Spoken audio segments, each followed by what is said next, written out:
One more drink, one more drink. You know in the morning for sure we gon' stink. One more round, one more round.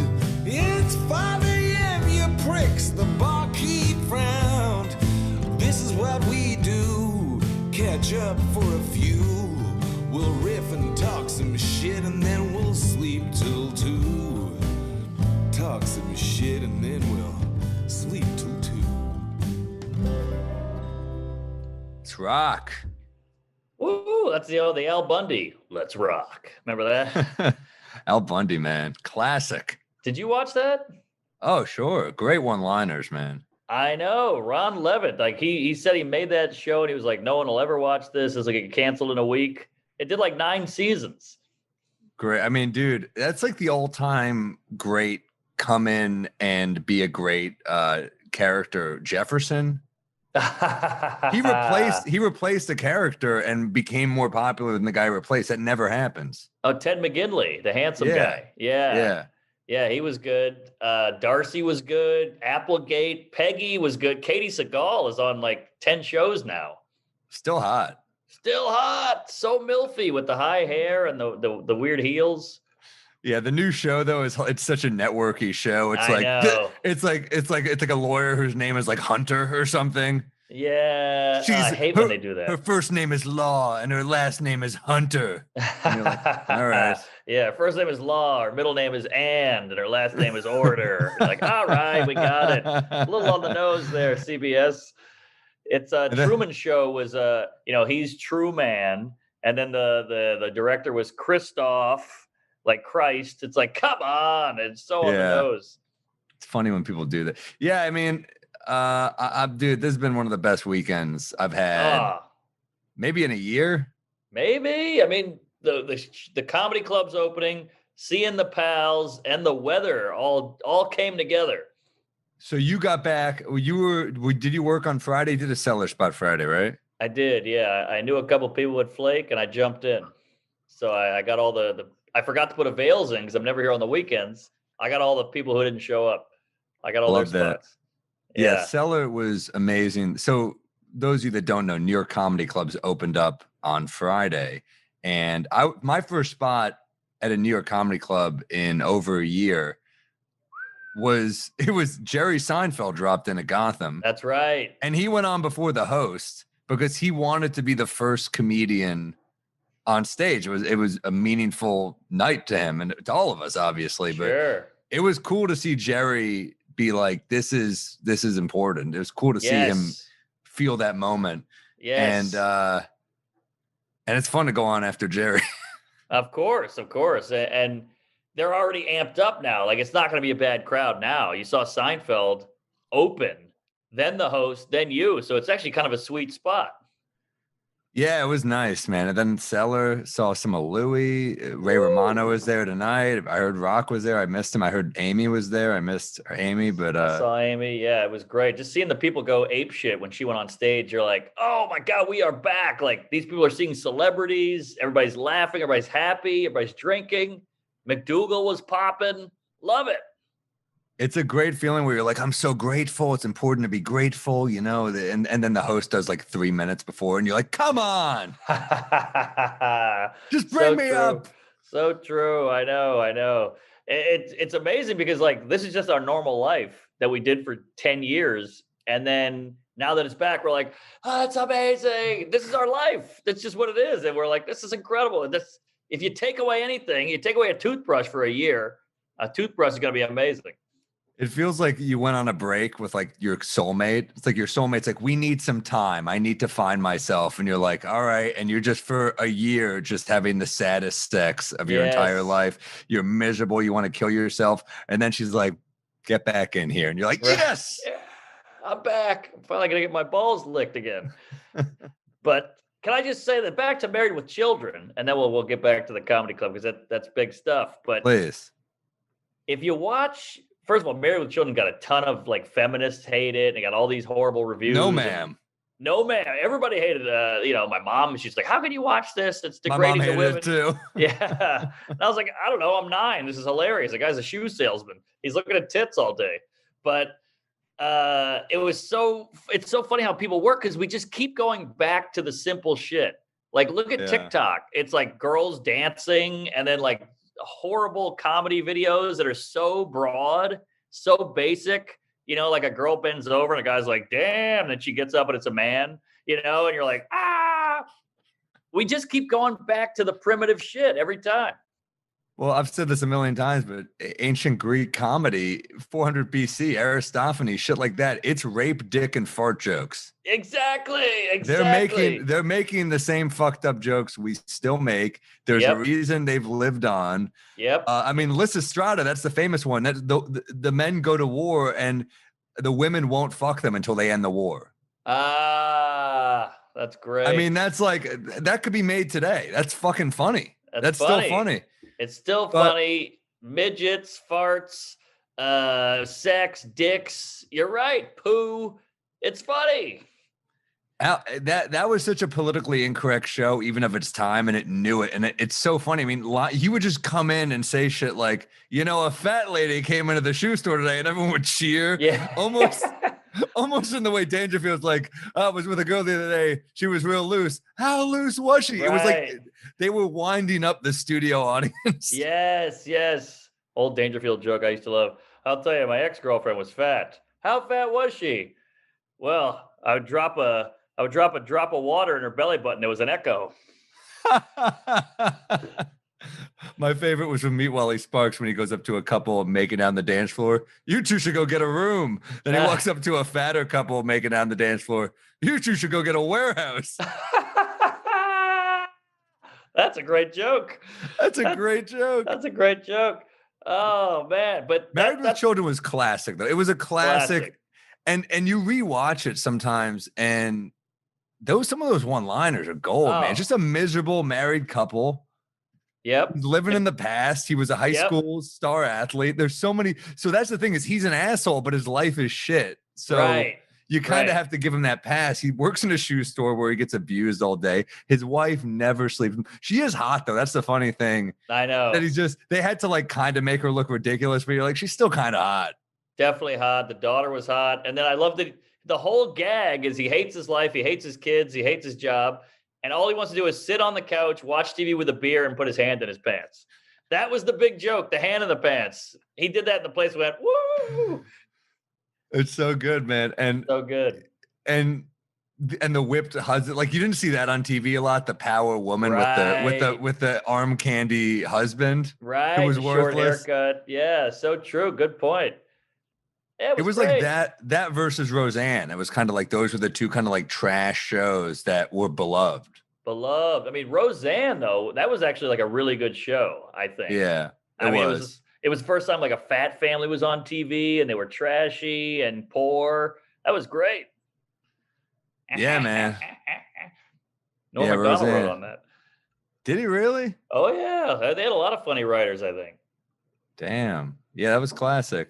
I was more of a Married with Children guy, but I definitely respected Roseanne. I was too. My parents watched it, but like 90s had some solid. I mean, we had Seinfeld and Friends was big. It wasn't my favorite show. And Will and Grace, you rewatch, it's not great.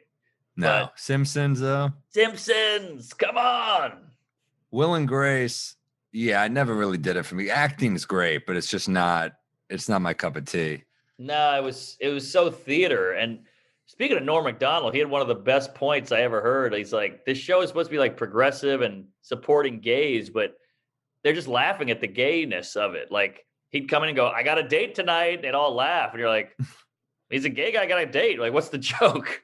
Like they're just laughing at him because he's gay, I guess. It was just big to get that many gay characters in a sitcom. That's the thing. It's like, it's still, what was it? NBC. It's not like they're going to take like an edgy take on it, you know? Yeah, totally.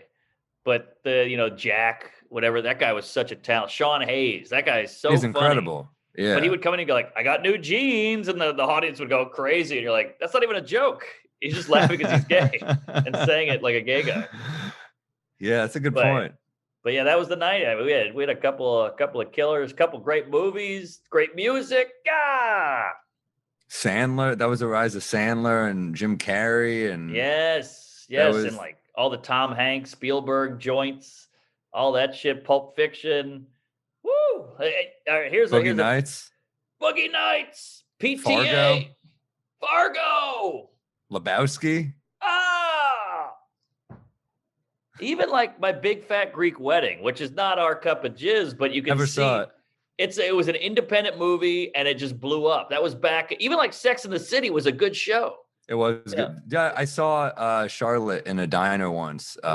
Kristen Ooh, Davis, beautiful woman. And beautiful. I was probably 7th, 8th grade. I was in with the basketball. We were in our basketball shorts, and I said, "Oh, I've seen your show." And she goes, "You're too young to have seen my show." And I said, "Oh yeah, well, then how come I know your husband can't get hard?" Huge laugh in the diner. She Whoa. laughed really hard. I was like, "Hell yeah!" How have you never told me that? That's an amazing I don't story. know. I don't know. I thought you froze. No, I was literally frozen. Holy shit, that's She was incredible. beautiful. Yeah, beautiful. Beautiful. Yeah, that show is like, it's funny. It's coming back, but without Samantha. And you're like, how do you do that shit with that? She was the wild card. You can't do the show without Yes. the wild card. She's the Kramer of that show. She was the weird one in the comic relief. It's just funny because if they do Seinfeld, Kramer's probably not coming back. So That's true. That's true. That show is edgy too. Like if you rewatch it, they're like, Samantha almost fucked a black guy. They're like, woo, that was close. You know, like shit like that where you're like, Jesus. damn. I don't remember that. Oh, Yeah, it was I wild. saw a bunch of those. That show weirdly provided comfort on the road. If I would be, if I'm like scrolling in the hotel and I miss Yeah. New York, and I'm like, oh shit, TBS.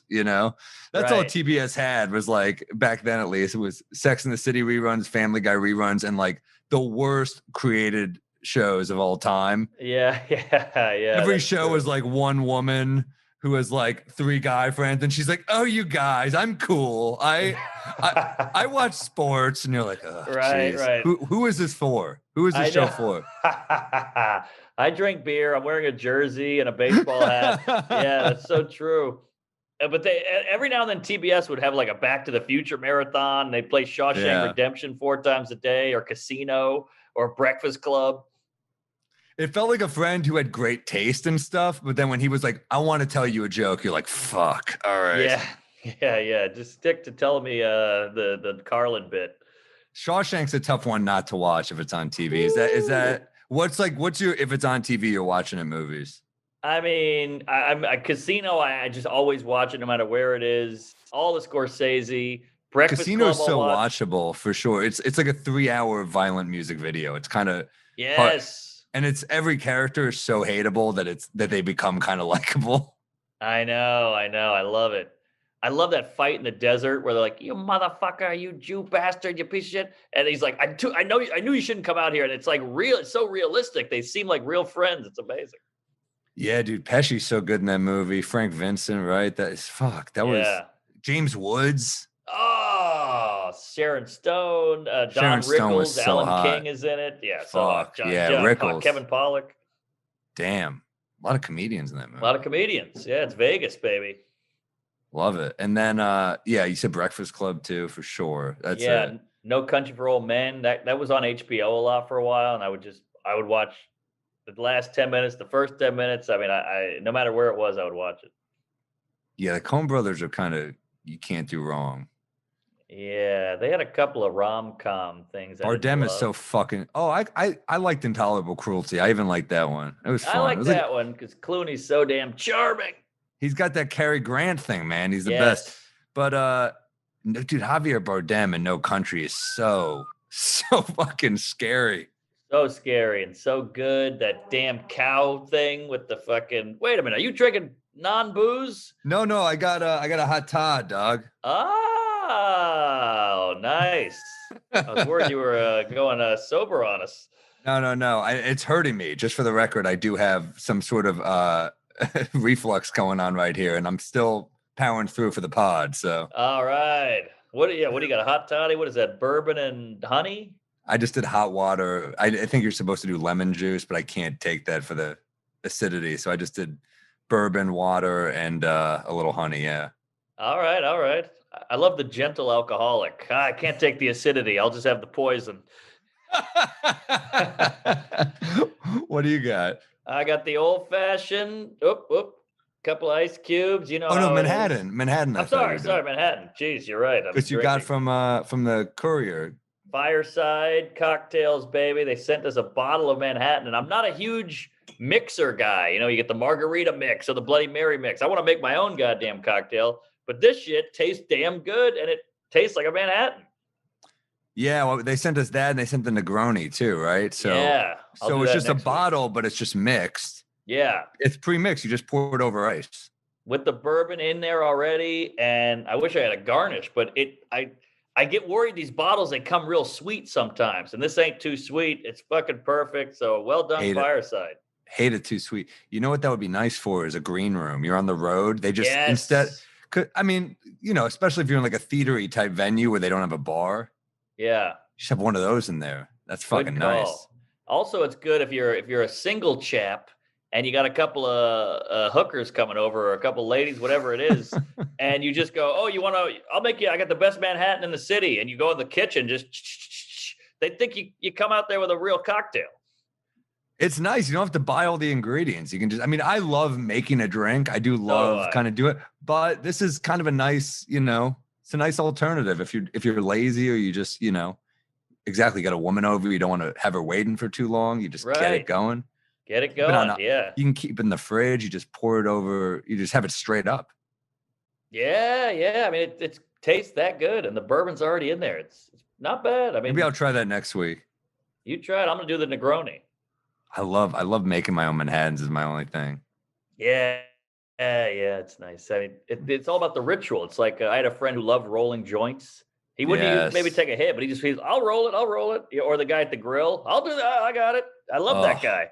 love that guy. Yeah, I don't want to do it. The guy's like, I'll drive. You're like, great, you drive. I'll drink. You drive, I'll drink. It's a fucking I don't want to. it's a I don't quote do to the live work by. part. What? So you're drinking the Manhattan? You're a Manhattan guy. You like a Oh good yeah. Manhattan? Oh yeah. It's got that just touch of bitterness and that kind of blunt flavor. I love it. Just like us, man. Just a little bit of bitter, but Yeah. also very sweet. Yes. What? Here. Give me a peeve, man. What's going down? Oh, we're going right to the peeve, huh? I mean, I want to break out an email in a little bit because I love hearing from the people, but Yeah. Well, I had this one. I'm not going to say who it was, but this is a real cum guzzler, and it kills me every time. And I try to accommodate, but all right, you know when you have a plan and somebody goes, "Hey, can I tag along?" And you go, "Yeah, sure, tag along," and then they change the plan. I hate that. ooh, So, just to give you a little context, I was like hanging out with somebody, and I go, "All right, well, I'm starving. I'm gonna hit Chipotle." And he goes, "Ooh, I'll go with you." And I go, "All right, great. Let's get Chipotle." And then we're halfway there, and he goes, "What do you think about this place?" And I'm like, "Oh, I'm going to Chipotle." He's like, "Let's go here." And now I'm like, "Well, I thought we were going to Chipotle." He's like, "Let's go here. This will be better." So I went there. I'm a coward. what place did you end up going? We went to like a Shishi Manhattan taco place. Damn, you know they're Al Qaeda. These people, you know, because they Al Qaeda they hijack planes. This motherfucker hijacks plans. Ooh, I like that. That's big. I hate a plan hijacker. They're the That's worst. big. Yeah. You came along for the ride and you went another way. That wasn't part of the plan. I know you suckered me into the hang, and then you shifted the plane right into the second tower. You're right. That's a hijack. That's ISIS. It's a hijack, man. Oh, that pisses me right off. I know. I was like, yeah, I was resenting him while eating these fancy $18 tacos. Damn. So wow. So he just picked a different Mexican place. It was the same type of thing. You had a meal in mind, Yes. and he took that from you. Completely. And I was like, okay, like, cause he was like dead set on it. He saw the place and it just hit him like a ton of bricks. And I was like, all right, like he wanted his thing more than I wanted mine. So I gave in, but I shouldn't have. I should have said, I'll meet you Damn. outside with my burrito bowl. I hope it was a close friend. Yeah. Oh yeah. Good egg. Good guy. that doesn't hurt the relationship. But I remember when it happened, I said, I'm writing this down for the pod. Isn't that funny? I'm more alert of shit. When someone does something that bothers me, it doesn't bother me as much because I know that I'll at least get the vent about it here. Right. That's so true. Even when a horrible thing happens, I'm like, at least it's some fodder. Remember when we were real young in comedy and we would just bitch about something in the business for like 45 minutes straight on a street corner at 2 a.m. And then we just both at the same time be like, all right, good vent. Yes. Oh, so true. We'd spend hours on a corner. That's all we needed. We'd freezing our tits off, just talking about one booker that didn't respect us. And they're probably a fucking bar back now. That's the funny thing. But that's why you got to do it, because you don't want to be the bitter comic. At least just get it out with your friends. Get it out. And I got to get it out with you, so I'm not talking to some stranger in Dayton, Ohio, and I'm like, this fucking guy. They're like, who is this guy? He's so angry because I didn't get it out. I got it out. That's what you got to do. Exactly. You got to get it out. And how about when you start shitting on a guy and they go, oh, dude, that's like my best friend, or that's my roommate, or that's my writing partner, and you're like, oh God, that's the worst. The worst. And you go, I was joking. I love that guy. I've done that before, for sure. Oh yeah. But that's the thing, is like the people, like the close friends you have that. Here's a peeve I got. So the close friends you have, like we can shit in each other and it's kind of good and peaceful and silly. And when you get someone ball busting you, you want it to be from a place of warmth. Bad ball busters, whether it be someone who just shits on you in a way that's like a little too real or mean, yes, or if it's someone who's just not that close to you, so you're like, is he fucking with me? Yeah, that's bad. I got a middle finger across the room from someone I'm not that close to recently, and I was kind of like, I don't know, are we closer in your mind, or are you just telling me to go fuck myself? Yeah, and the middle finger was never that funny. I mean, look, we've all done it in a photo just to be cute or whatever, but I don't know, the middle finger, I get nothing from that. It's not a twist, it's not a turn. It's just like, it's funny because it's mean. That's not enough for me. It's got to be a real close friend for me. It's got to be someone who I know is saying fuck you because I know they love me. Right. It's got to be like Joe Mackey or someone doing it to me. Yeah. If it's someone whose personality is like, who's so bubbly that they're giving you the finger, then it's funny.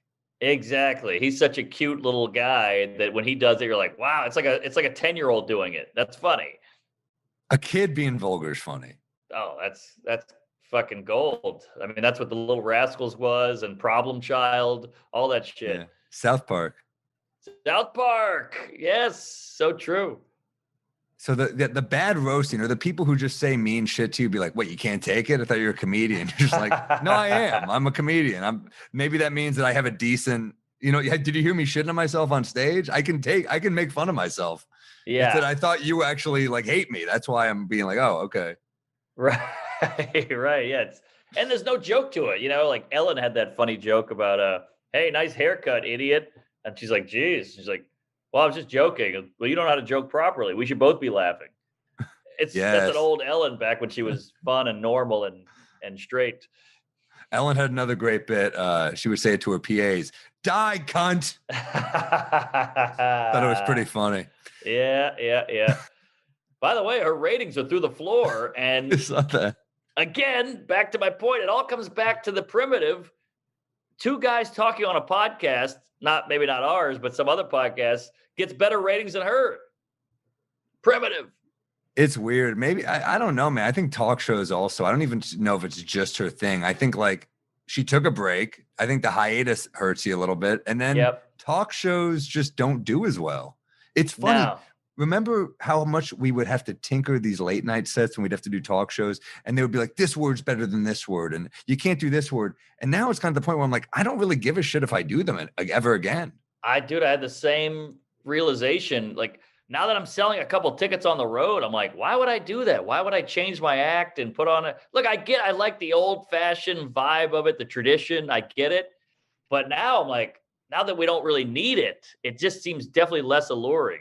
And certain guys JP at Conan was always so cool. He was always so easy he'd be like, if it was one joke, I remember he cut from mine. He's like, we can't have you wishing cancer on someone in a joke for Conan's national audience. I was like, that's a fair note. you know? Yeah, no, he was fair. He got it. He got us. He let us be ourselves. But if we stepped over, he was like, "Look, it's still TV, man. Like, this is ridiculous." I But had a joke about, we got away with shit though.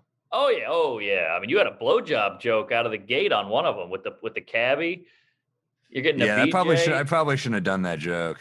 That's a great joke.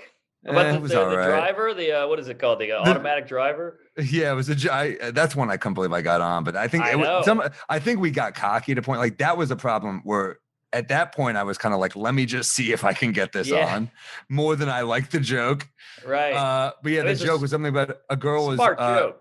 she was jerking me off in the back of a cab, and That a was guy it. said, you know, there's a person driving this car. And my angle was, man, that's like a great ad for driverless cars. You know?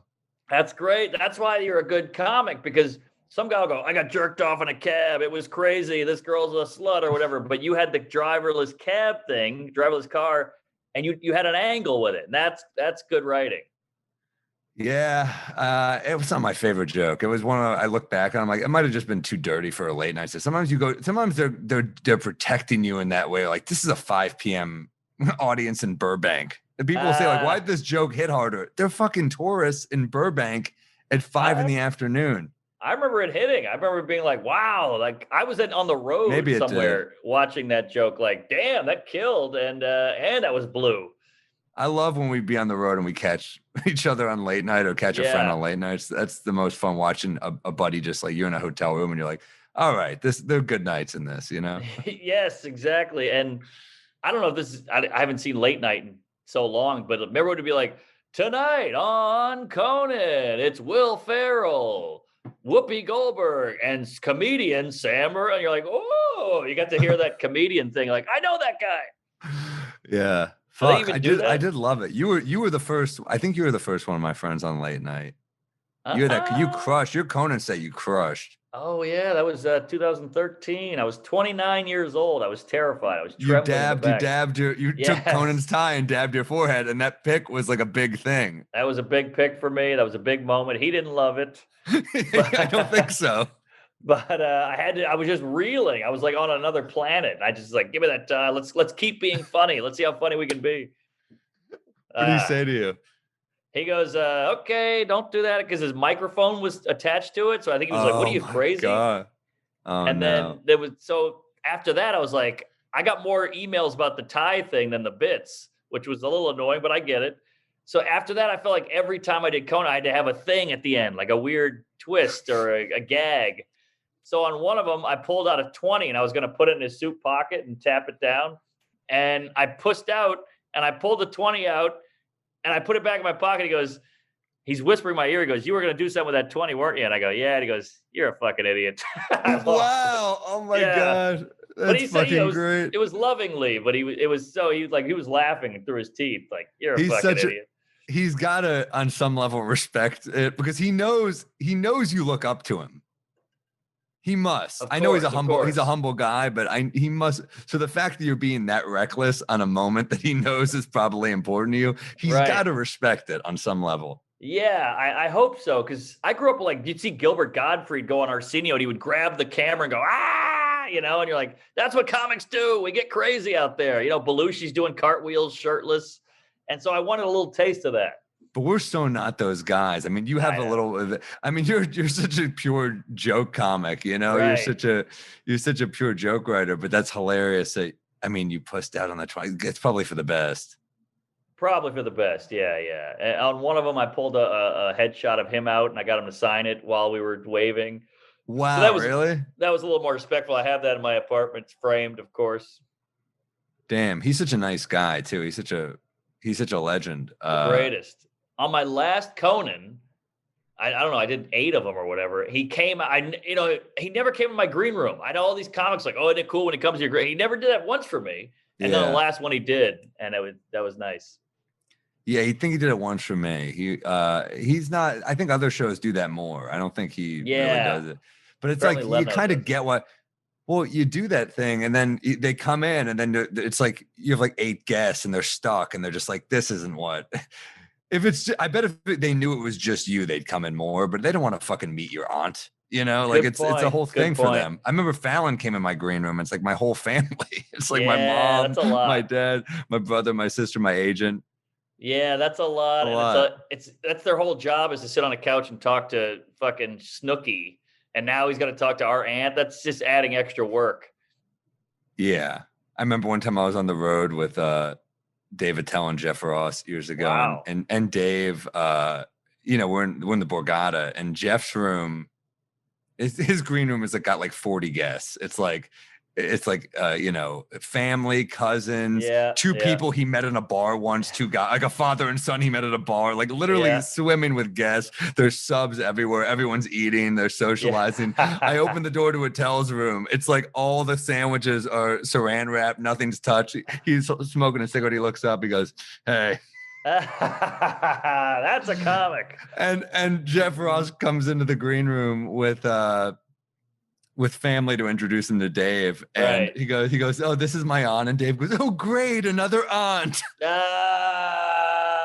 That's fucking perfect. I I was love it. dying. But the thing is, Jeff knows so he's dying. I mean, he's Yeah. laughing his ass off. He's like, he knows who Attell is, but so great. That's just a perfect like microcosm of their personalities, you know? Oh my It's like a god. window into their heads. It's great. But yeah, I totally get it. It's like you're on the road. It's like you don't. I get tired on the road. It's like those meet Of and greets will course. take it out. They take it out of you. So I can't imagine running a whole show. Oh, dude, I mean, not to be a cunt, but just being on the road sometimes that you're hungover on that Saturday, you got 2 shows that night, maybe 3 shows, and then the opener gets a little too chummy and he's like, "So, how'd you get started and how'd you learn to write?" And all that, and you're like, I can't do this right now. I gotta go on."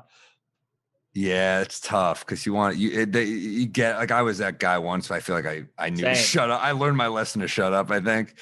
But Yeah. we've all been that, like in a green room with, I've definitely, there were comics I looked up to and I'm like, fuck, I want to establish some sort of rapport here. Yes. I want to Yes. be friendly with this guy, but I also don't want to bother them.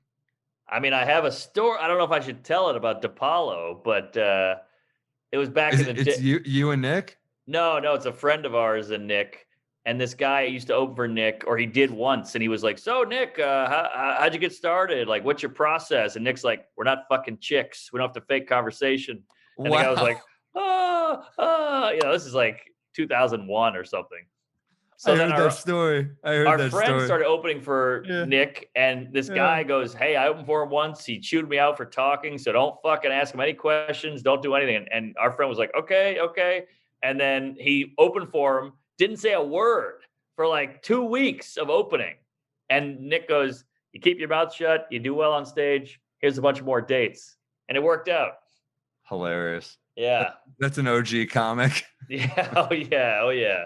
I mean, I heard that once, and when I opened for Nick, and we got along well because I didn't say shit. Yeah. And then he came over and started chatting with me. I was like, oh, he's a nice guy, but Yeah. I've noticed the chattier and the Yeah. more questions and the more ego on the younger new comic, the worse of a comic. sometimes, yeah, I could Sometimes. see that. Yeah, for sure. I mean, we're kind of going over notes. They should be going Right. over notes, right? I mean, if Yes. you sometimes you shoot the shit, and I want to meet the people I'm working with for the weekend, so I'll course, of chat with them a course. little bit. But like, I mean, yeah, it's a job, man. I mean, we're Yeah, we're yeah. going over our notes, and I Yeah. like when I see a comic in there with a notebook working on their set. Yes. That makes me think like, okay, they're taking it seriously. I feel the same way. I'm with you. All right. Speaking of taking notes and getting better at stuff, We Might Be Drunk is brought to you by Blue Chew. Maybe the worst segue of all time. Get more confidence in the bedroom. Blue Chew offers the Yeah. same active ingredients as Viagra and Cialis, but in a chewable tablet. I just got a riff on Blue Chew. I've taken it before. I did the whole thing where I called the lady and she approved it. They sent it to my house. It's amazing. I mean, this shit works. It works well and it works quick. And even if you don't know you're going to need it, just pop one. Pop one and go to the bar. You feel good. You're ready. You don't have that worry of like, I might go home with this girl. What if I don't get it up?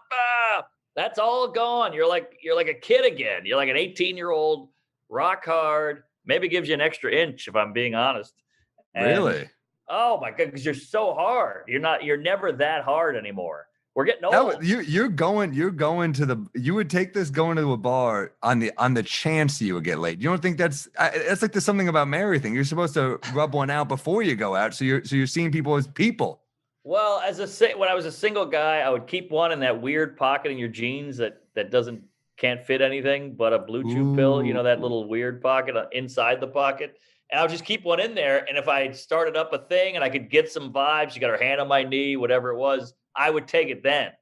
I'm not saying Damn, it that's always worked smooth. out, but there was never that like, oh shit, I've had 7 tequilas. What if it doesn't work? Well, if you struck Always. out, you did like a fucking honorable rub out in her name. So Yeah. Oh yeah. either Oh way, yeah. man. And it was Yeah. like a 15-year-old kid rub out where you light a candle, you put on the porn on the big screen, and you get a big wigwam sock. I'm glad you finished that and said rub out. Oh, that's the name of our new liquor, folks. Rub out. We got to go into that after this. Oh yeah, yeah. So Blue Chew, they make everything in the USA. Everything Blue Chew prescribed ships right to your door in a discreet package. This means no doctors, no waiting in line, no waiting room. It's a licensed medical provider, and get your prescriptions all online. Tell them how, Sammy. Oh, special offer for you drunks. Visit bluechew.com. Get your first shipment free when you use our special promo code drunk. Just pay $5 shipping. Again, that's BLUE chew.com. Promo code drunk to try it free. And yeah, I'm going to give it a shot, man. I'm going to try it. Give it a shot. I'm worried it's so good that you won't go back. I'm just going to get addicted to hard-ons. Yeah. So Hell we got to yeah. talk about what you just mentioned. For you alkies out there, Mark and I were chatting at the Comedy Cellar last night. We want to make our own liquor. We might be Yes. drunk bourbon, we might be drunk vodka, tequila, whatever you guys are thinking is the best. We don't really. Mark and I think we're bourbon drinkers first and foremost, but Sure. I could be down for to make a tequila. That could be kind of fun. Maybe we get more women involved with that, right? I mean, Yeah, yeah. You double your sales. I don't know a lot of lady bourbon drinkers. Maybe it's just me, but I think you're right. Even I think a women like vodka. the clear. Yeah, and also, I mean, shit. The Rock, he's got Terramana, Clooney had Casamigos. This is the logical next step. I mean, A-list movie stars, us. This is what. Yes. So I think vodka or tequila could be great. I could be down for that. I'm a martini guy for sure. I'll do a tequila. I'll drink fucking anything. I agree. I love, we both love a dirty martini. I love a margarita. I love tequila on the rocks with a squeeze of lime, whatever it is, or a bourbon and soda, bourbon on the rocks. So email How do we do us. this? That's what we'll put it in the subject, the Yeah. liquor. And we might Yes. be drunk. We might be drunkpod@gmail.com. But yeah, we want to know how to do this because I think this could be a fun thing. We make our own booze.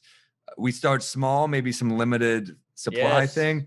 Next thing we know, you're at the fucking bar and they're like, what kind of bourbon do you want? And you say, we might be drunk on the rocks. That's what I want. Yes. I love it. I love it. Yeah. So tell us if you know a guy who does a barrel or whatever, or has a distillery somewhere and needs a new product placement, whatever it is, let us know because we want to have our own bottle. We want to bring it on the road and drink our own shit in Tampa or Denver or Austin. That'd be so cool, man. Yeah, I would love that. That's because a lot of comics sell t-shirts. We should sell our own boot. Corolla did Mangria. We can do Yeah. our own shit. Hell yeah. Definitely. And we could drink it while we do our pod. The people could drink it out with us out in the pod land. We all Yeah, come dude. together.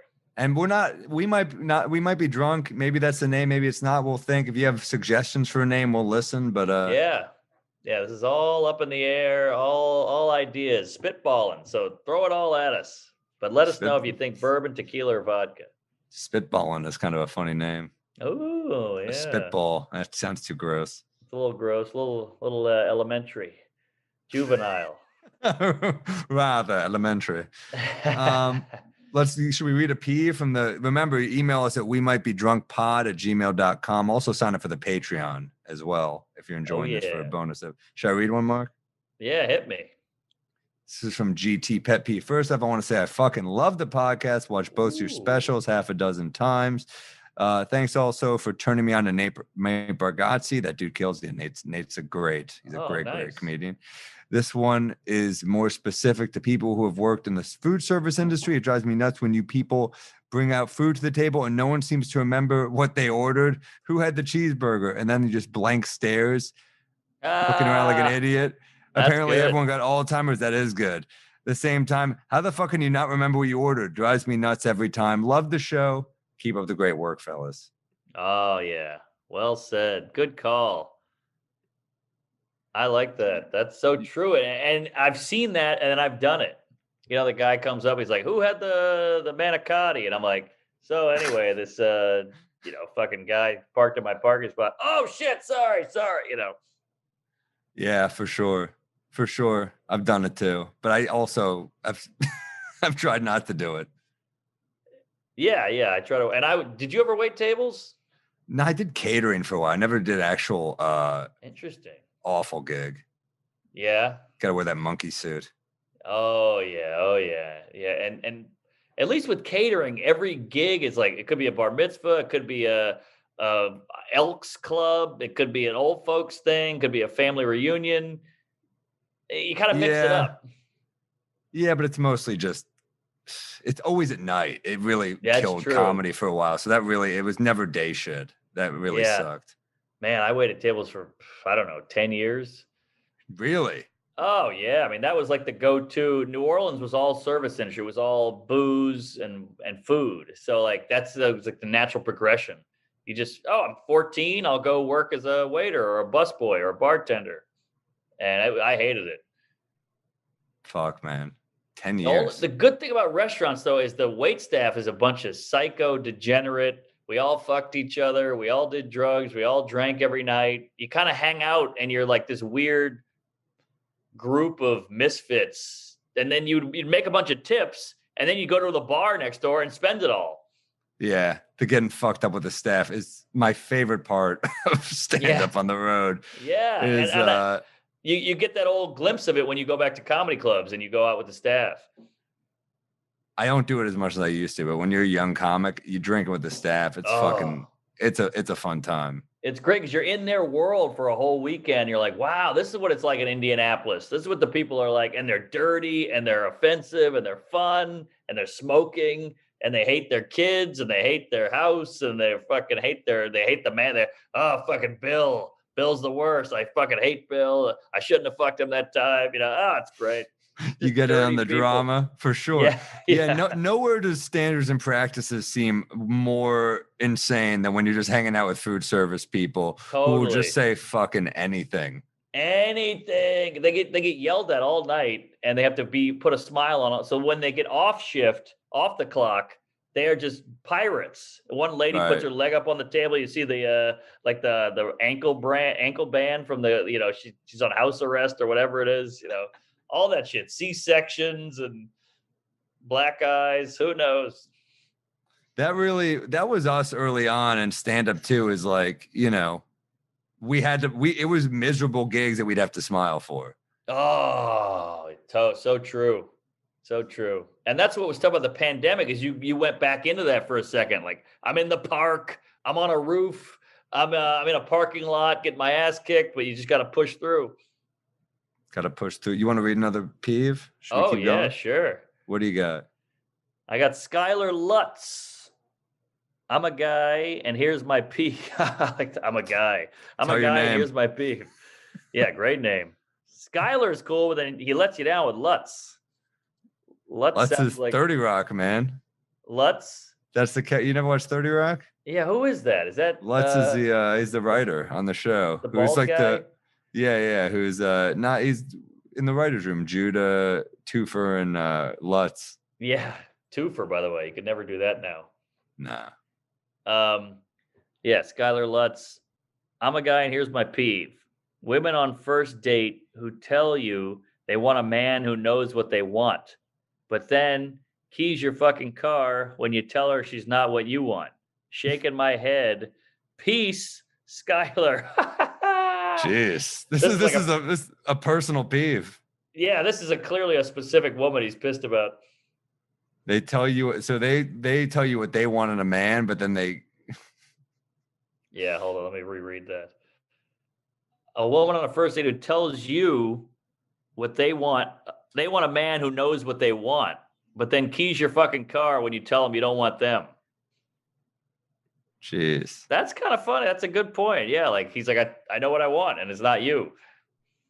Yeah, that's a weird thing I've noticed on dates is like if you don't want to see someone again, sometimes they react in a crazy way. Where they react in a way where Yeah.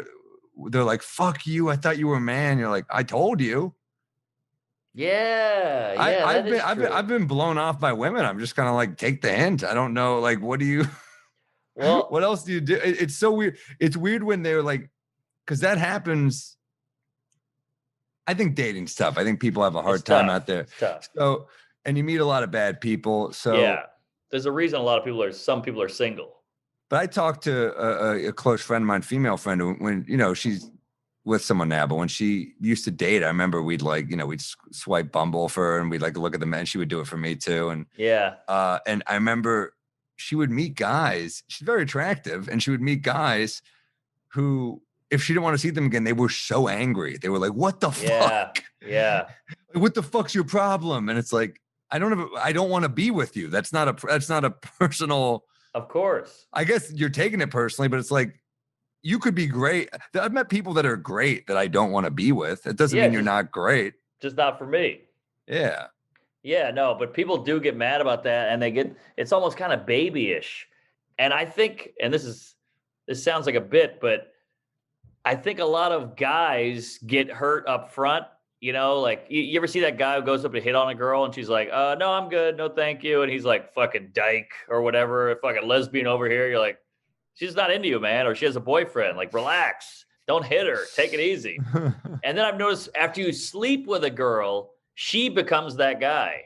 Like if you sleep with a girl and you're like, I'm kind of good. I don't want a relationship right now. I'm not looking for anything real. They're like, fuck you, you piece of shit. Da, da, da. And you're like, I just don't want to be in a relationship. Like, Well, I didn't do anything wrong. That's if you use Blue Chew. See, that would have been a good segue.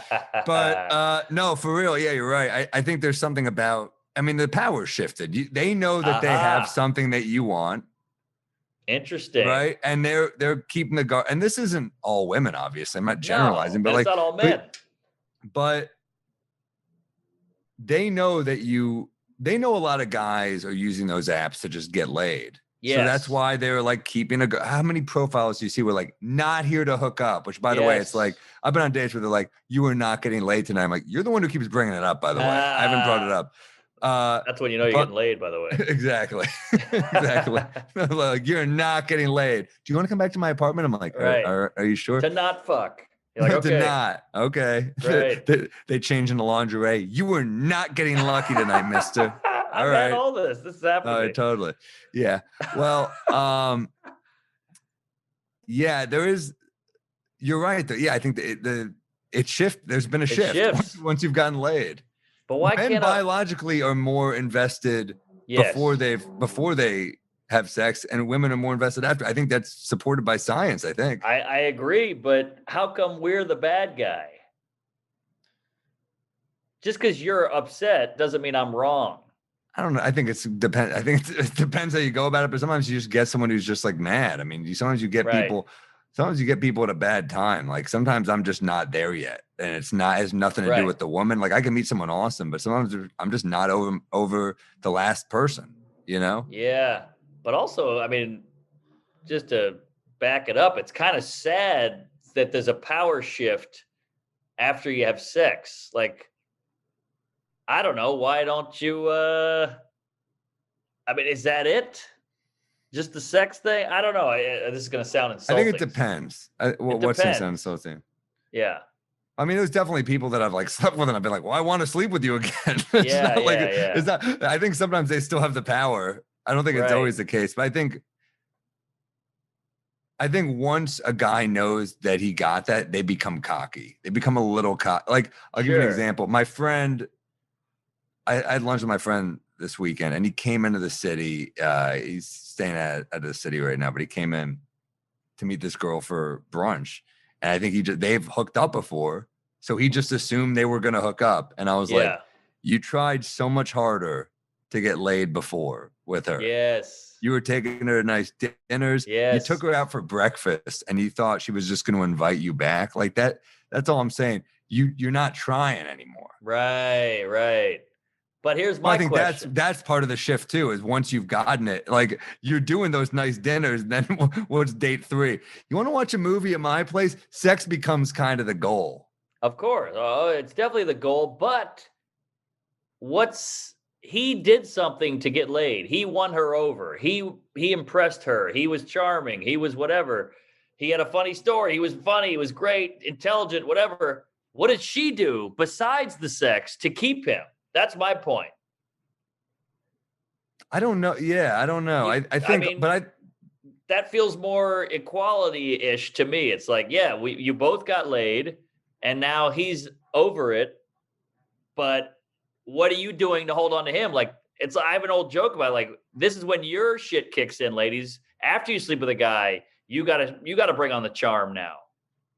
That's kind of the interesting thing where like when you see it switch, it's kind of funny. Like I'll give you like an app like Bumble where the women have to make the first move, and then you see some of the corny shit they come at, and I'm like, oh, it's horrific. I'm not gonna act like I haven't said some bad openers, but like I've gotten some turds. Okay, I've gotten some that I'm like, you're hot, and I still can't write back because this is brutal. This is brutal. I've had to say, how's your Tuesday going? Oh, that's it. I'm fine with that. I'm talking about like a overly like a ridden shitty one. I don't care. Like, how's your day? That's fine. I don't like how's your day. Why? It's an icebreaker. It's so stock. Like this is your opener. This is it. This is your big shot. This is your elevator pitch. How's your day going? Maybe it's not an elevator pitch. Maybe she's writing 10 of them. You know. Well, that's that too. But like, let's say you go up to a girl at a bar. She's a beautiful woman sitting at a bar. You go, how's your day going? If she was like, I don't know, that's fair. I'd be like, yeah, good point. That was a bad opener. Well, good point. That is a good point. That's not a great opener. And I'm not saying I need a big opener. I'm just saying like, this is your chance, your shot, your first app where you're the first initiator. It's a big power shift, big cultural shift. That's it. Come on. But someone tries too hard, I'm put off. If it's too much, if it's too much effort, if someone just hits me with a sup, I'm like, ooh, she doesn't give a shit. I'm listening. Yeah. Well, you've got some stuff with that too. You like a real. I don't want to. Decent woman here. I want a tortured. I like a real. See you next. How's your Tuesday? Yeah. Exactly. No, that's. But stuff is interesting because you're like, now I'm intrigued. Something very like lowest effort ever. Yes. I do think, but don't you think there's some women out there who just want to fuck? I mean, I think there's some women because you're saying like they lose the power. Maybe they keep the power because they were good and they know you want to come back for more. If you're a great restaurant and I buy a slice of pizza there and it's a damn good pizza, you don't lose your power. I'm like, fuck, I want to get more pizza. No, I'm with you. I'm completely with you. And that's great too. I'm all for like anti-slut shaming and all that. Like, let's all fuck. That's all we're here for. Let's do it. It feels you had a classic good. one. You had a classic slut spit. Your slut spit back in the day. Oh, thanks. Yeah, I'm all for that. But I don't know. Nikki Glazer once confided in all of us. We did a live podcast, and she was killing. By the way, she's so funny. Like off the cuff, she killed. Yeah, incredible. And she's a killer. She's a beast. But she was like, we were talking about she could be like a female Howard Stern type. She's got like that ability for sure. Great on radio, great on stage. She's got some great jokes, but she's so loose and comfortable, and she keeps it real, which I feel like a lot of people don't do. And she was saying how, look, it's just biological. When you fuck a lady, they feel this weird connection because in your mind, subconsciously or whatever it is, you're like, oh, I'm reproducing with this guy. Like we're going to have a kid together and blah, blah, blah. And I don't know, live together, whatever it is. But like, that's what your brain thinks because we're all cavemen and women. So like, we're all animals. And as men, we forget about that. We don't have that. Don't you also think the person getting penetrated is just like you're literally getting more of an imprint of the person? Of course. Like, don't you think it's more inside you? You've been inside them. It is more emotional. Yes, whether it's a lesbian or a gay. I mean, a woman, straight woman or a gay guy, like you got penetrated. Like Michael Che used to have this great joke about, he's like, I don't want a gay kid and I don't want a daughter. And people are like, Jesus. He's like, I just don't want any of my kids getting penetrated. It's like a great twist. And it makes sense because it's traumatizing. I like a setup that sounds ignorant, and then the punchline sounds like it makes a lot of sense. Oh, I love that. I love that. You bring them in, and then they love you on the way out. But I think that there must be truth to that. Just Of course. you're getting fucked. Yeah, yes. Which is where the phrase comes from. Yeah, I'm getting fucked by my boss. Yeah, it's like I got fucked by this guy, and you're like, yeah, you got fucked by him. That's what happened. Right, right. And yet, then there's that weird thing with sex and women where they're like, dominate me, call me an idiot, pin me down, choke me. So you're like, this is all very strange. That always scares me, Yeah, Mike yells into that shit. Really? That scares me. That's fun. It's fun to you play the role, you go with it, you get wrapped up in the moment. It took me a while though. I was not good at it. Because we're such comics. I could just feel like people making fun of me. I'm like, yeah, you dumb idiot. How do you like that? You retard. I didn't know what to say, but she's like, come on, be mean.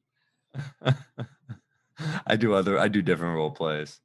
Aha. Yeah. What do? You go the other way. You're very nice. Guy who comes really quickly and then goes, I'm sorry. I was doing a character. I thought you liked it. Well, I see jizz there. I commit. No, I don't know. Yeah, I don't know. Everybody's got their shit. Everybody's got their thing. Things turn people on. Like, I'm not into that. Like, I had a girl try to choke me once. I was like, please stop that. Yeah, it's not really my thing. No. Did we ever get your peeve? My peeve? Oh, the middle finger thing. I got a couple. I wrote a couple down. I got more. Let me see what I got. Oh, please hit me. I love a peeve. This is one. When people are late, but it's deeper than just this. It's more than just people being late. It's rude. Like I have a friend who'll be like 30 minutes late for something. And he'll just be like, and I'll be waiting on the street and he's like running late. And I'm like, yeah, I know. You're just telling me what I already know. Like, tell me when you'll be there is what I want. Yes, we know you're late. Give me information. You're just giving me, it's like, hey, you're giving me confirmation that I'm like, I'm aware. I know what you're doing. Right. Yeah, that's annoying. A peeve. Punctuality is important. I don't want to say. All right. I'll tell you afterwards. Yeah. I've been the late guy many times and I learned just text before Like, well, but you always text. You got to text. And it's scary. And I get this guy because when you text, you're like, oh, he's going to be mad, but it's still less mad than they would be later. Yeah. I try to be punctual. I realize like, I put a lot of shit off. Yeah. So that's where I get screwed a little bit, but, do you really? Like the gym or writing or everything? Yeah. And I want to do stuff when I want to get a quick, exercise in or whatever, but, I'm the same way. I want to have new bit. Then I'm mad that I'm at the cellar tonight. I didn't have enough new jokes. Right. Isn't that funny how that works? Like I'll sit on the couch and be like, I gotta write today. I gotta write. All right. It's 2:00 now. At 3:00, I'm gonna write till 4:30. And then my gal will come in and be like, hey, we should get lunch. And I'm like, oh, this fucking girl. I'm trying to write here. Yet I'm on the couch in my underwear, playing with my balls. Al Bundy, man. Yeah, yeah. Do you get the lunch or do you not do that? I get the lunch and then I go, hey, I make her feel bad. I'm such an asshole. I'm like, I was supposed to be writing, but I'll go to lunch with you. And she's like, oh, geez, sorry. And I'm like, I could have just said no, and I got to write, but I passive aggressive did. You're a people pleaser. I know, but then you end up not pleasing them because now I'm at lunch being a cunt. Yeah, because you're in a crank. I do that too, though. I'll say yes to things, and then I'm mad. So I've gotten better at breaking plans for sure. Where I just am like, I don't want to. Seinfeld did a whole bit about how none of us want to go to your wedding, and I was like, it's nice to hear that. That is nice, yeah. None of us want to go. I saw Mulaney live doing his Comedy Central special. What was that? New in Town. Great I was such special. a big fan. I got tickets. I went to see it at the Skirball Center, and his opener was that just the fact that you're here is a miracle. Like doing nothing is so much easier than doing anything. So thank Mm. you. And I was like, wow, that's such a great opener because like nobody wants to do anything, and you guys showed up here. I'm butchering it, but it was really funny and poignant and a great way to open a special. Yeah, it's very self-aware. Yes, yes. Canceling plans is like heroin. He had a whole thing. It was great. It does. It's so true. Isn't it weird? Hey, just like my whole day. You know why? Because you cancel plans and it just represents potential. Your whole day can be anything. It's Oh. like getting a new joke book. You're like, I'm gonna write some good shit in here. That's a great way to put it. Holy shit, that's perfect. It's But potential. Even though nothing will probably happen, it's potential. it's It potential. could happen. It's like a lottery ticket. Nothing's going to happen, but it could. It could. That's Yeah, exciting. I love when you look at an open day, you get giddy, right? Oh. When you're like, I don't have to do like I love doing this podcast with you, but when I look at like a day when I have nothing, No, nothing better. nothing better. It's And the you do the best. least amount of shit that day, ironically. It's weird. I don't even like there's some days where I don't even watch a movie. It's so like I'm like, can I at least accomplish nothing? Right. I do less than nothing. I'll like stare Yeah. at a fucking screen. Right. I'll stare at like a fucking CNN screen or New York Post screen or something. I'm like, I'm doing nothing.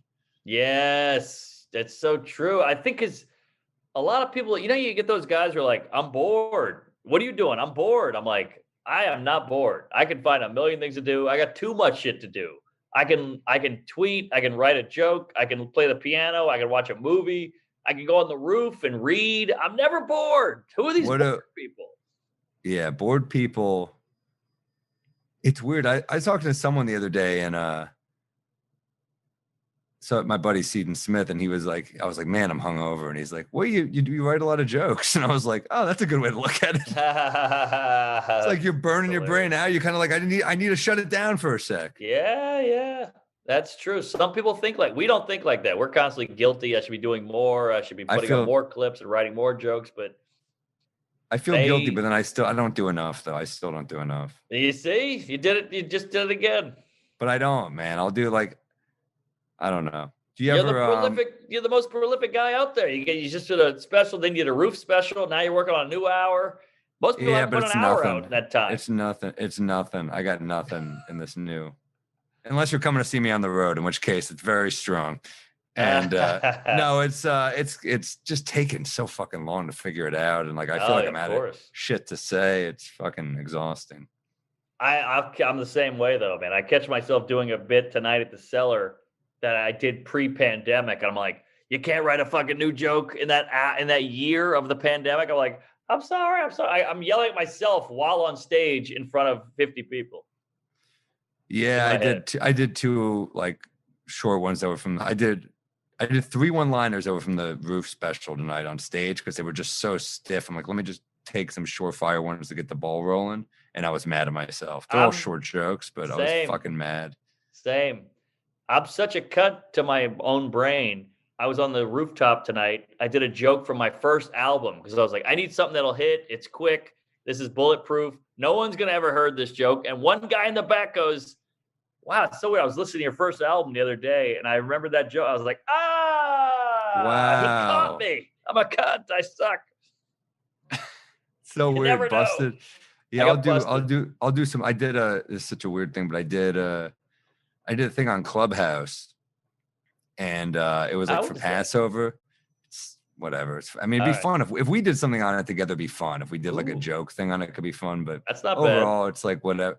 Doing stand up on there sucks. It was called like Night of 1,000 Jewish whatevers, and it was like Scott Rogowski was on it, Jeff Garland, a bunch of Jewish people were on it. Good lineup. It was fun, yeah, but the idea of it's fun. It's hilarious. I'm like, let me just do Jew jokes. I'm doing old jokes, and I'm doing okay. And then I do one joke, it's a newer joke, and they go, "We don't laugh at disabled people." I was like, oh man, neither do I. You're misunderstanding the joke. Yeah. I told my mom the joke and she laughed. She's like, that's not offensive. I'm like, my fucking mom doesn't find this. And my mom she turns her nose at a lot of my shit. Yeah.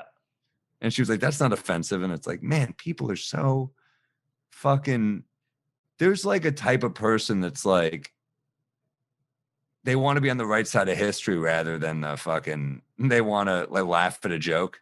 Totally. And it's like, look, we all do. We all want to be on the right side of history, Of but check course. that shit at the door. No, this isn't hate speech, motherfucker. I These know. are jokes. I'm not a politician. It's a comedy show you signed up to come to. Like, get out of here. And it's only comedians who take this shit. Like, a movie writer who does a disabled thing isn't like, oh, get the script writer, get the director. It's only comedians because it's coming out of our mouths, so they believe it. It drives me crazy. We're fucking, our purpose is to make you laugh. It's fun. I did a pedophilia joke tonight that killed. And I felt so good because it's like when a joke like that kills, it's like they trust you. Yes. And they like you. You know what I mean? Because there's something about, by the way, if a pedophilia joke doesn't hit, you know who doesn't laugh at pedophile jokes? Fucking pedophiles.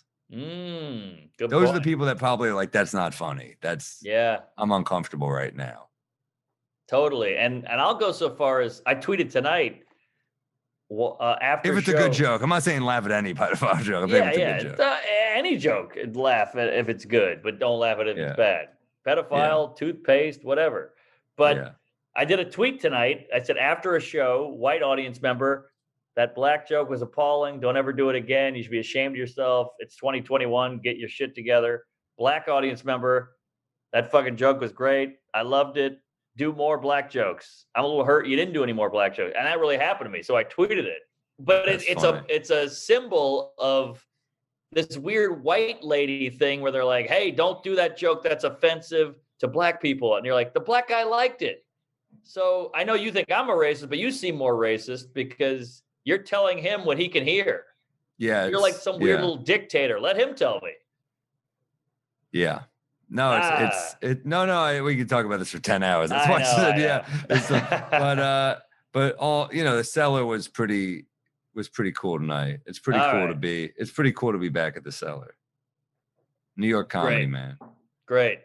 Everyone, like, even Liz, the manager who we love, and she's hardest working person at the Cellar, hands down.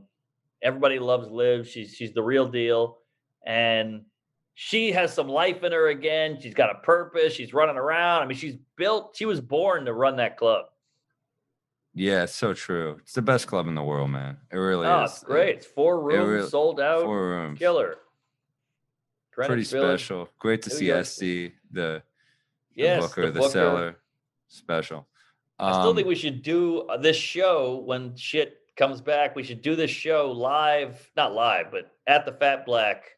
We should. This is the Fat Black right now, folks. If you're in Milwaukee, the only problem is just we'll figure it out later. But like it might be hard to shoot. People are hanging out there. There aren't enough places to hang. Yeah. I don't know how to pull it off. But when things get back to normal, 2 p.m.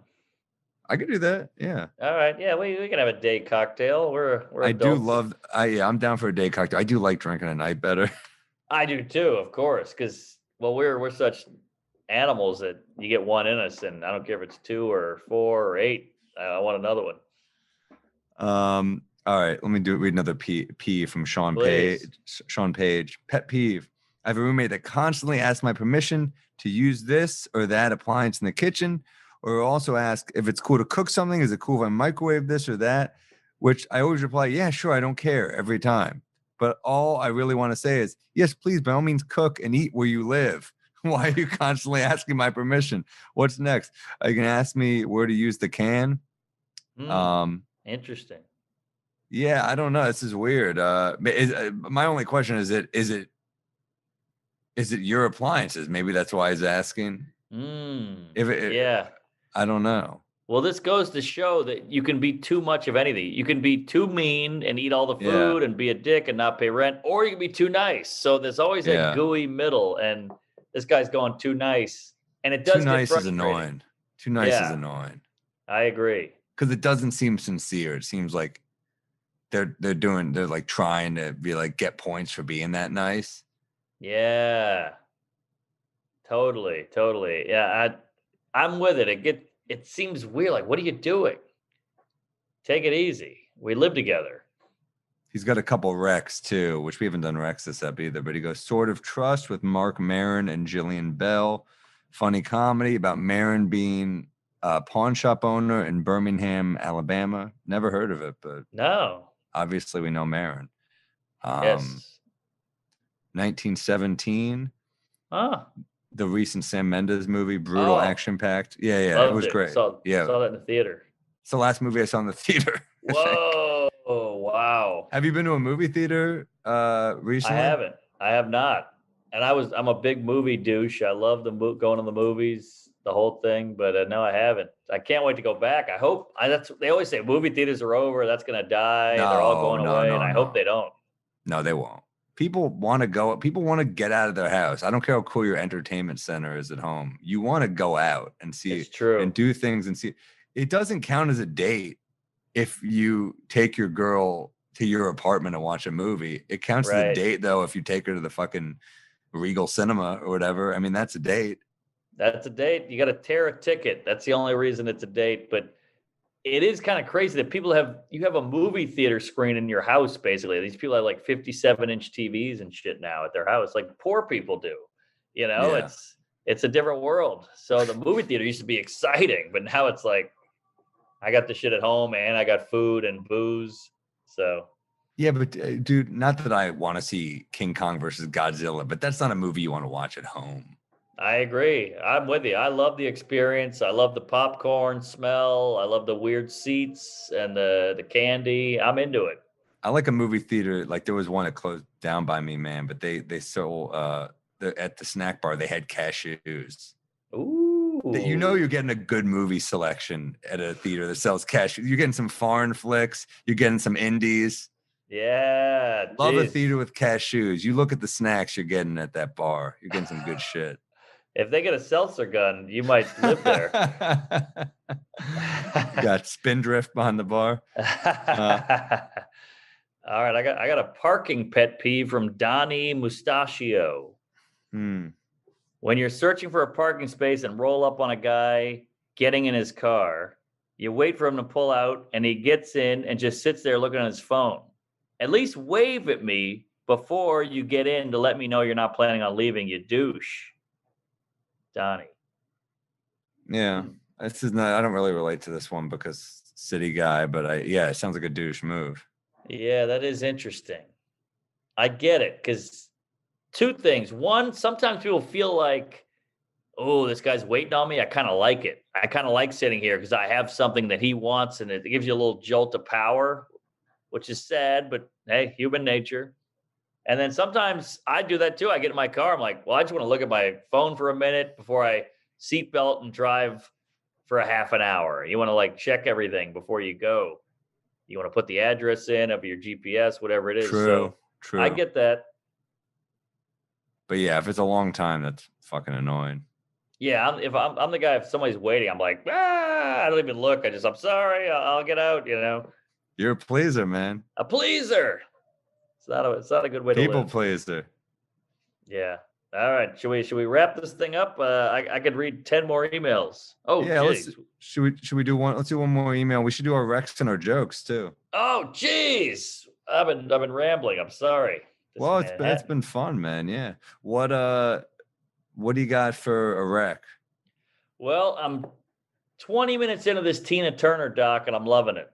Oh fuck. HBO's got so much good shit. HBO is killing it. HBO is always the best network. Netflix has a lot of stuff. I get it, but they have a lot of shit too. I feel like HBO is top tier shit to good, whereas Netflix is like the shit outweighs the good. Yeah, man. I've not seen. I saw the trailer for it. It looked great. Oh man, I mean they go all in on Ike hitting her and everything, and he's no joke. Damn. My rec was also HBO. I was gonna go QAnon doc. Ooh, tell me about that. It's great. I don't even know if it's that well made a doc. It doesn't really have like a focused point, but the characters are so fucking weird. Yeah. And it's the first time watching anything where I'm looking at people on screen where I feel decent about my posture. These people are fucking disasters. No, it's good. It's fascinating, man. It's all over the place. There's people that made this weird website, 8chan, in the Philippines. Oh, yeah. And yeah, they did a New York Times thing about it a while back, but they go into pretty hardcore detail, and the people, like, there's like 4 characters that could be Bond villains in this shit. Like, there's so many. It's worth a check. It's like, I think 4 are up. I think they just released the last 2 tonight, so maybe I'll watch them before bed. All right. Oh, it's a series. Yeah, it's, I think 6 parts total. Ooh, I love It's it. good I though. mean, It flies by. Q has had a moment. Q is like, they were this weird fringe psycho group, and now it's like it's on CNN talks about them. They're in their documentary. It's kind of in the mainstream. Yeah, Matt Ruby had a great line the other night. He called Free Britney gay QAnon. That's funny. Yeah. That's good. No, it's good. It's worth a watch, man. I dug it. I don't want to give away too much, but it's solid. You got a bit? I got a bit. Tell me to go fuck myself if this has been done. But so it's a kind of a layered bit about how sex workers, there's like a real weird new push, like supporting sex workers, which I like, because sex workers are the only thing people give money to that they're quiet about. You know, it's like, oh, I love BLM, or I love trans rights, or I love whatever, climate change. So they have to let you know that they're giving money to it. But sex workers are like, I'm going to keep this one quiet. You know, like I've been giving money to them for decades. Haven't told anyone. What a hero. I'm an activist. I'm giving out jobs. Something to that. It's fast. I like that a lot. I think there's something about a lot of the people who support sex workers. They're like, I support sex workers. We'd be like, yeah, we already know. We can tell. Right. You're wearing sweatpants on a Wednesday. We already, that's the uniform of the I support sex workers. Yes. It is funny that it's like, you know, man, so there's this basketball player. I'm going in another direction. I'm coming right back.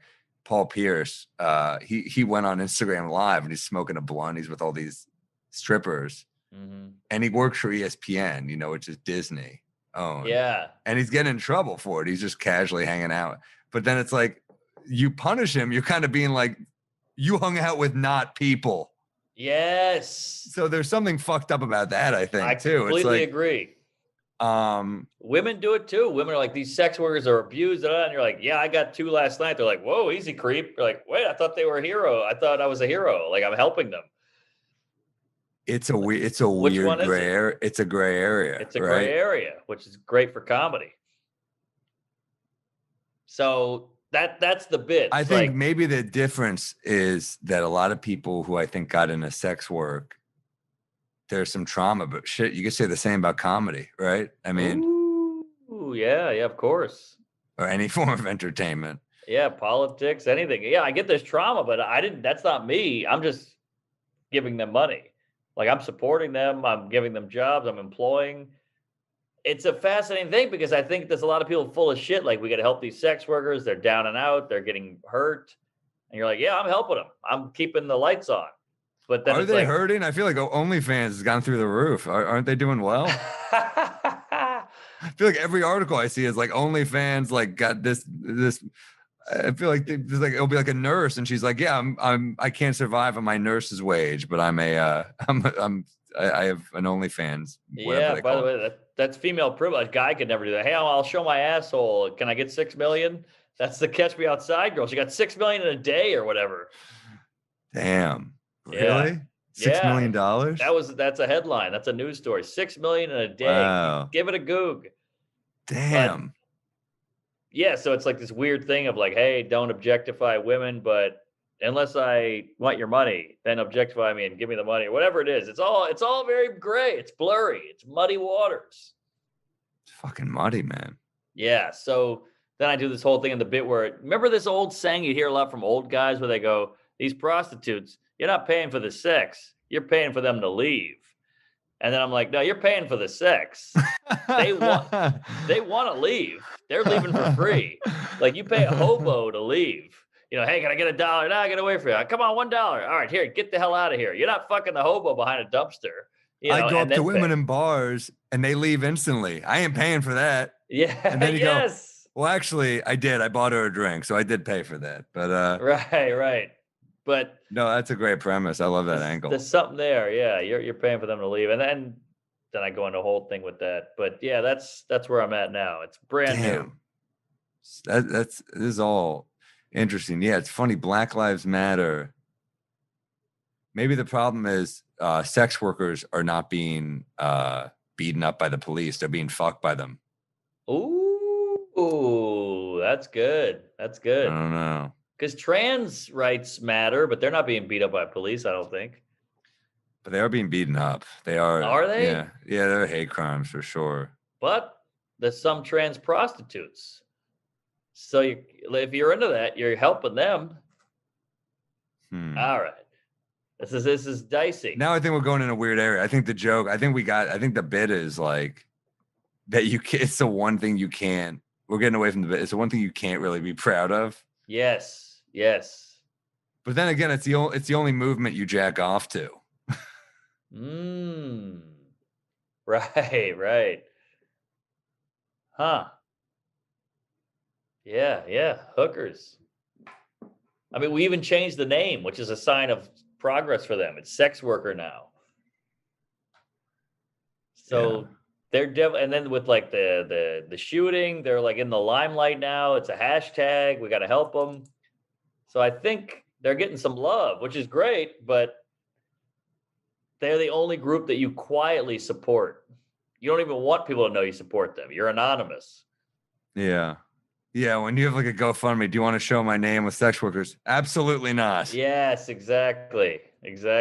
That's funny. All right, what do you got? There's a lot here. So I got one idea I'm kicking around, I think is pretty fun, is I can tell you this, right? About so I say I'm in therapy and I drink, so I talk to professionals constantly, people compare bartenders and therapists because they both listen, they both take your money, they both sometimes tell you when you have to go.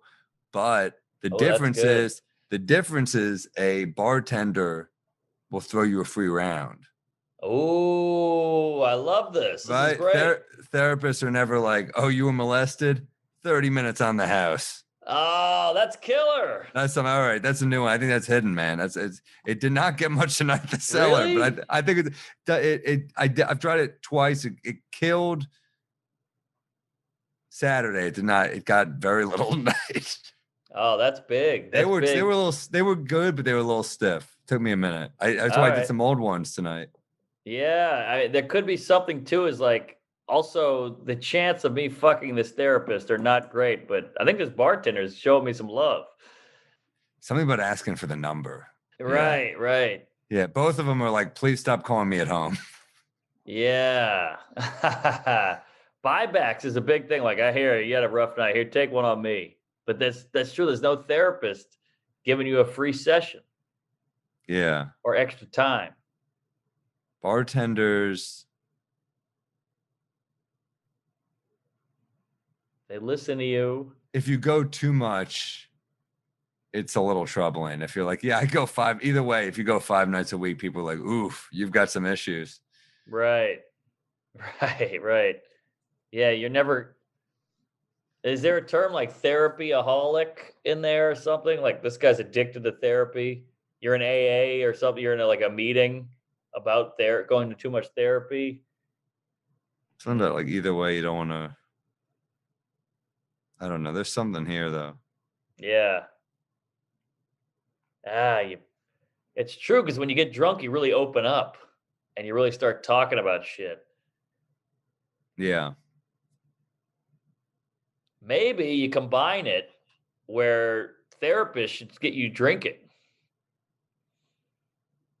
Like so you open up even more? Yeah, like if you're hitting a wall in therapy. You open up more to a bartender. Yeah, he's got a bar cart right here. He's like, hold on, we're not making a breakthrough, but this vodka will get you to a breakthrough. I don't know, but then maybe there's something about bars, how like therapy, they tell you when you need to go, but bartenders, they tell you when you need to go. There's something there about like the boot, getting kicked out of both. I had that in the setup. When you go too far in therapy, that's a breakthrough. When you go too far at the bar, it's a headlock. It's a headlock. Yeah. You broke through a table or something, you Yeah. got to go. But in therapy, they're trying to get you there. Isn't that weird about bars? They're like feeding you booze and then you black out and do crazy shit. And they're like, get him out of here. I'm like, you gave me a ton of You gave it to me. alcohol. Yeah. You gave it to me. That'd be like a therapist going, whoa, you talked about a guy blowing you in an alley? Get out of here. Like, you got this out of me. I feel like I've had moments with Alan, my therapist, where he's been like, oof. Really? A couple times. There's something about either if you cry in either, they're like, all Oh, right, yeah. Yeah. my work here is done. Yeah. Oh, this is great. There's a lot here. And how about this? You never tip a therapist. If you were tipping him, he might let you go longer. You're tipping the barkeep. Interesting. Mm. Yeah, therapist has never said, you know what, we got to close up, but come back to my place. We'll keep going. All right, that's a great bit. That's a biggie. That feels This like is a hot app, man. Good feels like a times. signature bit. Good Yes. times. Keep subscribe, rate, review, hit up the Patreon, which we already at over, I think we have 420 people on there, brand new Patreon. So Ooh. I'm loving it. Nice. Keep joining and send us an email. We might be drunkpod@gmail.com. Yeah. We'll read them. We'll read more on the Patreon, but loving this. Yeah, great stuff. Good talk. So I got a little toasty at the end there. This fucking fireside hit me hard. And tell us about some Whoa. bourbon, some distilleries, some tequila, whatever you think. Let us know what we should do. We're clueless. We don't know how to sell a liquor or anything. So fill us in. Help us out. Yeah, let us know what we can do. Yeah, and we'll start selling that shit. And all right. Keep on keeping on. Keep trucking and queef it up. Keep drinking.